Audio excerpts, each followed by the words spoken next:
Masyarakat, mahasiswa dan pemuda yang tergabung dalam organisasi kemasyarakatan dan pemuda, OKP, melakukan aksi solidaritas untuk Palestina, Jumat, tanggal 10 November tahun 2023. Aksi ini digelar di depan Masjid Agung Sultan Mahmud Badarudin Djayo Wikramo, tepatnya di Bundaran Air Mancur, Kecamatan Bukit Kecil Palembang. Koordinator aksi, Alvino mengatakan, ini merupakan aksi solidaritas dalam wujud kepedulian masyarakat, pemuda dan mahasiswa di Sumatera Selatan, Sumsel, terhadap apa yang terjadi di Palestina.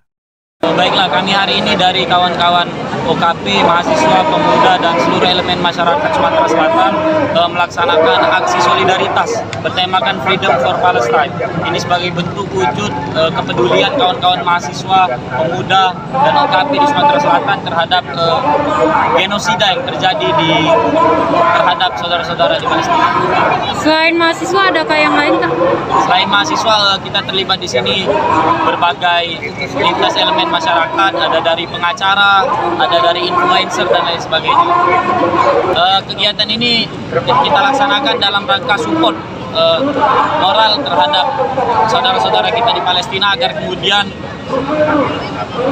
pembombardiran yang dilakukan oleh Zionis Israel terhadap saudara-saudara Palestina secepat mungkin harus diberhentikan, karena ini sesuai dengan amanat Undang-Undang Dasar bahwa kemerdekaan adalah hak dari segala bangsa dan penjajahan di atas dunia harus dihapuskan. Reporter, Kurniawan, Palembang Express. Tekan subscribe, nyalakan lonceng notifikasinya dan ikutin media sosial Palpres lainnya.